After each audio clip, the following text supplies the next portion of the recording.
Thank you, Acting President. I rise today to speak about the Liquor Control Reform Amendment Bill 2021.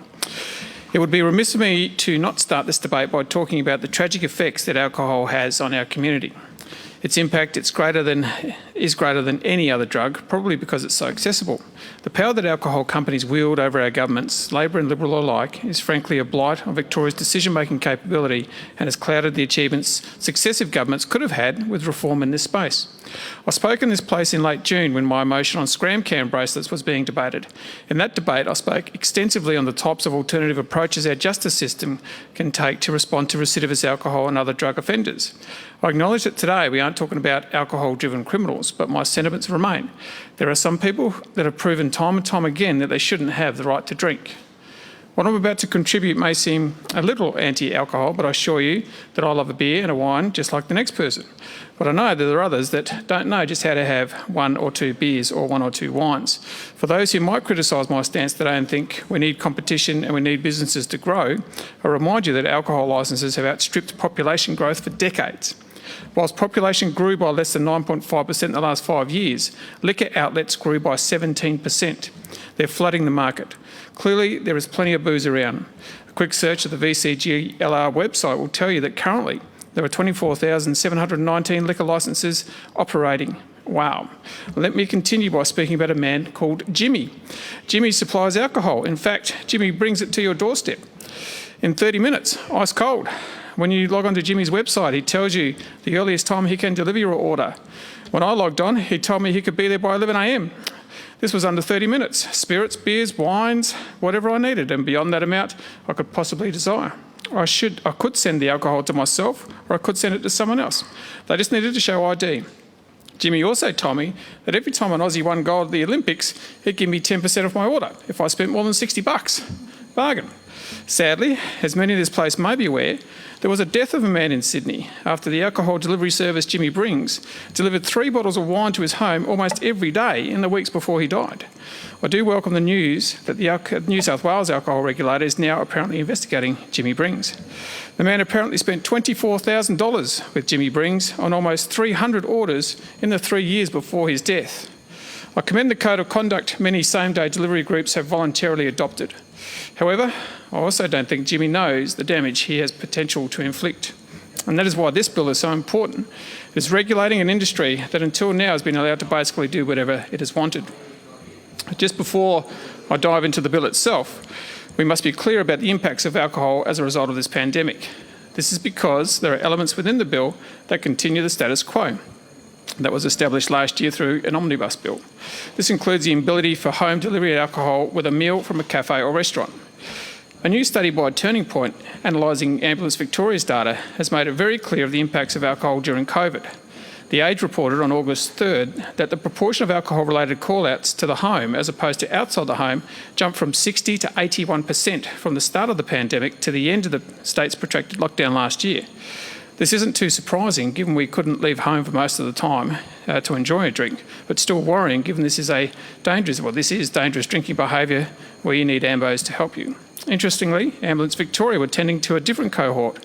Whilst there were less scooping up of young drunk people on the streets, which I unfortunately experienced firsthand in the police force, they were now going to people's homes and finding people drunk and mentally unstable. The demographic had also completely shifted, with many reports of mid-30 to 40-year-olds, many of them women, who otherwise had never had drinking issues, now becoming victims of alcohol. The reasons for this are reportedly financial pressures, boredom, perhaps from losing their job or study, juggling work, homeschooling, and the restrictions of not seeing people that we love. From the outset, it is important to say that this bill doesn't go far enough. Dan Lubin, Executive Clinical Director of Turning Point, said alcohol-related attendances for people in their 30s rose 18 to 45% in the middle of last year compared to the year before. Importantly, Professor Lubman also said that alcohol, especially in COVID, was a key driver of family violence, which we all know. Regardless of the very important causal link to family violence, alcohol consumption has increased greatly since the pandemic began. A Roy Morgan study released early in September shows that over 800,000 more Australians have been driven to drink in the last financial year. Nearly 70% of Australian adults now consume alcohol in an average 4-week period. Given all these facts and statistics that I've just covered, I've consulted widely to come up with ways for this bill to be improved. Therefore, I've drafted amendments for this bill, which I'd now like to circulate if possible. If we could have Mr Grimley's amendment circulated, please.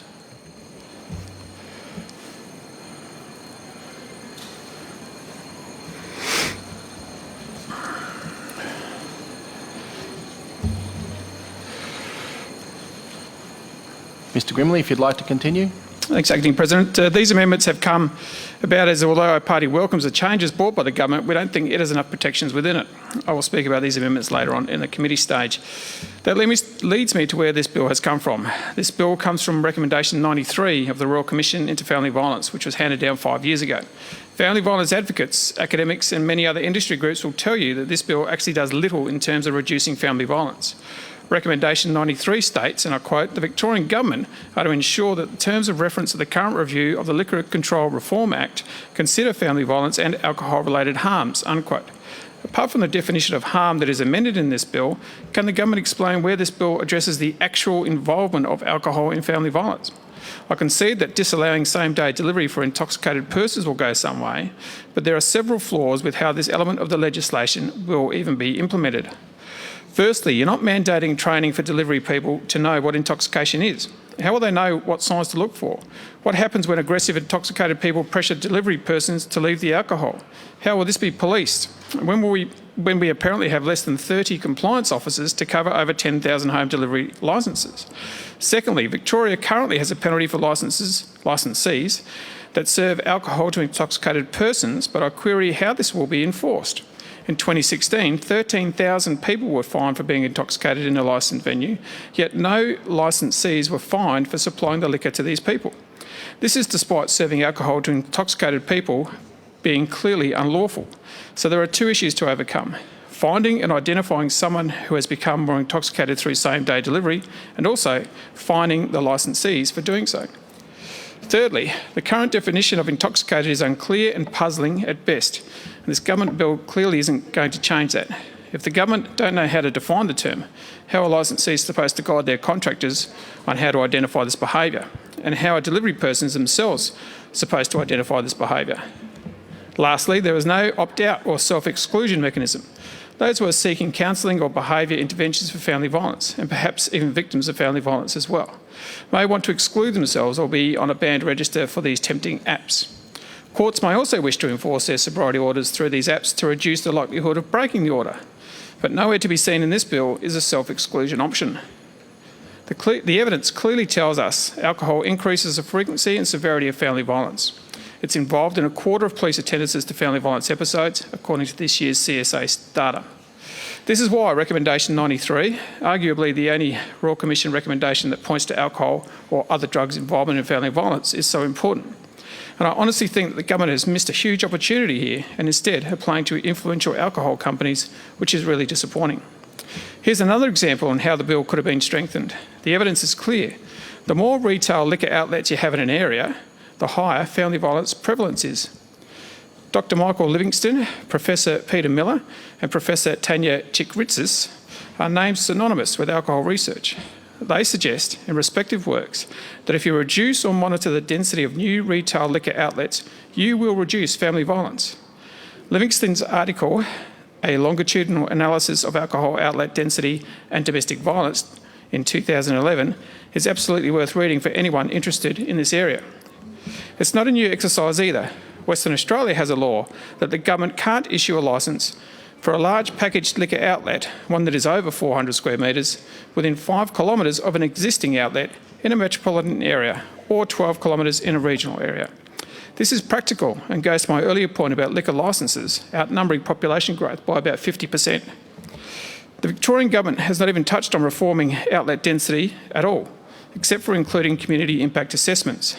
The bill basically says that if the, and I quote, net economic and social impact of granting the liquor outlet application would be detrimental to the wellbeing of the community, unquote, the VCGLR may, not will, but may refuse an application. Can someone please tell me what the threshold of detrimental is? Because my assumption is that it's a reasonably high threshold to meet for a bottle shop to be refused. Hopefully this query can be answered in the committee stage. Further, we know from history that liquor licence applications are notoriously being granted by the VCGLR. Take Casey Council's battle with the Commission in 2017. 1,400 square metres Dan Murphy's in Cranbourne East was approved despite the council and the community arguing it would affect the amenity of the community. No wonder Casey is in the top 3 LGAs of the state for crime, family violence and other negative factors exacerbated by alcohol. At the time, the City of Casey Mayor was even quoted as saying, and I quote, "Research shows that there is a strong link between the proximity of packaged liquor outlets, alcohol consumption and incidences of family violence. The council is concerned the adverse effects of alcohol use in our community are increasing," unquote. Even the Chief Commissioner of Police supported the objection, saying the projected retail sales needed to be provided, or he wouldn't be able to assess if the application would be conducive to the abuse of alcohol. The interpretation of the Act is in favour of liquor companies, simple as that. So how was this bottle shop approved when it would add to the existing 70 bottle shops in Casey, with 25 of those within a 5-kilometre radius? I don't know, but it's indicative of a problem that could have been fixed in this bill.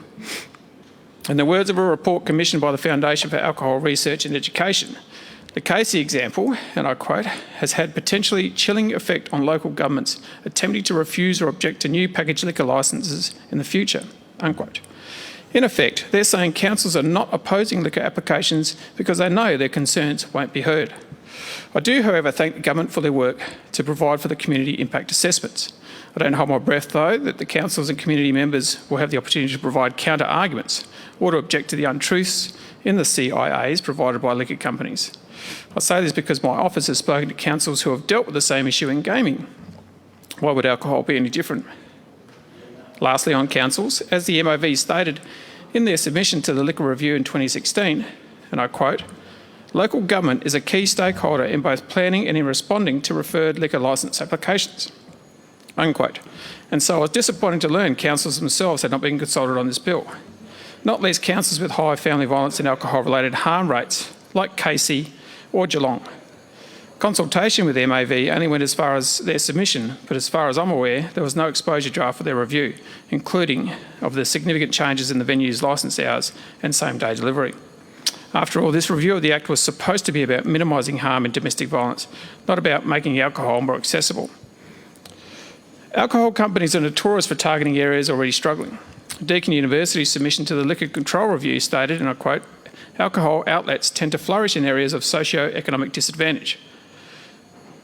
For example, in regional and rural Victoria, there were 6 times as many packaged liquor outlets and 4 times as many pubs and clubs per person in disadvantaged areas, unquote. If you don't believe me that access to liquor directly correlates with family violence, one study of the Northern Territory found that restrictions on alcohol outlet opening hours and takeaway sales on Thursdays led to a decline in admissions to women's refuges. Remarkable. I query whether the department actually read the submission because Deakin not only pointed out the problem, but they came up with a solution that's been ignored. They recommended saturation zones based on the UK model. These zones inhibit the growth of liquor licences in high-risk areas, as measured by factors such as existing outlet density and crime data. When an area has been judged as reaching saturation, no new licences are permitted, and the onus is on the applicants to prove that their licence will not result in additional harms. This is similar to Western Australia's approach, but it's based on evidence. Why hasn't the government looked at that? In terms of the compliance of licensees, I've been informed that across Victoria, the VCGLR has about 50 to 20 compliance officers in the city and 3 or so officers in regional Victoria. That means for the whole state, we have less than 30 compliance officers that cover around 25,000 licences as it stands. This bill will add at least an additional 6,500 liquor licences where alcohol can be sent to your home. If my maths is correct, we'll need another 50 to 60 compliance officers to deal with the additional licences following the passage of this bill. Not only this, but the bill allows sporting clubs, of which a large proportion of most clubs are home to underage kids, to deliver alcohol. These businesses will require all the help and oversight possible to ensure compliance with these new conditions. Compliance is obviously going to be a huge issue after the passage of this bill, and I would certainly be following closely how this is proposed to be addressed by the government. Not only does alcohol negatively impact upon family violence, but general assaults and sexual assaults are much more prevalent when we insert alcohol into the situation. There needs to be more accountability on the venues to take action against such offences and reports of offences. One way we could do this is a violent venue scheme, similar to the one brought into New South Wales in 2008. This is where licensed premises are graded according to the number of alcohol-related violent incidents that may experience over a certain period. I envisage this could also include sexual incidents where it's reported to management. Venues with 12 or more incidents make the list, with those recording 18 or more incidents classed as level 1. Venues may then be subject to a set of special licence conditions depending on their classification. For example, for level 1 venues, conditions include a mandatory 1:30 a.m. lockout and no glass containers after midnight. Level 2 venues are subject to similar conditions but to a lesser degree, and level 3 venues are encouraged to develop or review their safety practices.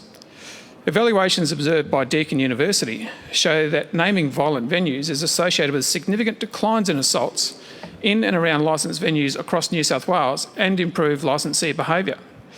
The number of licensed premises on the New South Wales Government violent venues list have halved from 12 to 6 in the last 6 months of 2019. Interestingly, the Salvation Army, VAADA, Uniting Church and FAIR all wrote directly to the Premier in June 2 years ago to express their concerns about assaults in licensed venues. And they have proposed a scheme that I've mentioned. However, I welcome news from the Minister's Office that they have started utilising a data-driven model where compliance officers and police will target areas or venues that have a high number of assaults or other incidents. This is great news. If we look to New South Wales, they've just passed a similar bill to the one we see before us. However, their bill went much further in terms of safety, including providing a self-exclusion register. I'll note here, the Victorian bill doesn't even require delivery persons to have any type of RSA, despite it being called upon universally. This is one of the amendments that Darren Hinch's Justice Party will be introducing, and we look forward to the government's response on this. We will also be mirroring the New South Wales bill penalty on licensees if they financially penalise a delivery person, but I'll speak to my amendments further in the committee stage. So in summary, the bill undoubtedly does some good things, specifically the definition of harm, which encompasses family violence. I think this is a great move. I'm slightly pessimistic when it comes to enforcement of all these new rules, given the systemic issues with the VCGLR already has in regard to compliance of licensees. What's going to happen when we add over 6,500 new licences to the mix? More compliance? That's doubtful. Not that long ago, on the 12th of September actually, I watched a fascinating documentary on the ABC hosted by Sean McAuliffe as part of his On the Source program. During the show, Mr. McAuliffe stated, and I quote, "Figures suggest that the easier it is to get alcohol, the harder it is to stem the flow of antisocial behaviour." He goes on to say, and I quote, "In Victoria, a decade-long study found a link between domestic violence and the number of bottle shops in the neighbourhood. Basically, where there are more liquor outlets, the number of assaults rise," unquote. These comments are a sound reflection of our concerns within this bill. This has been one of my longer contributions, but I think it just goes to show how serious our party is when it comes to family violence and alcohol-related crime. It's been disappointing speaking to organisations who spent a lot of time in consultation with this bill, whose recommendations were completely ignored. It's been more disappointing speaking with those who hadn't seen the bill and yet are greatly affected by it. I hope the government will at least commit to the ministerial review that I'm proposing so that in 18 months' time we can see how this bill is really tracking. Thank you.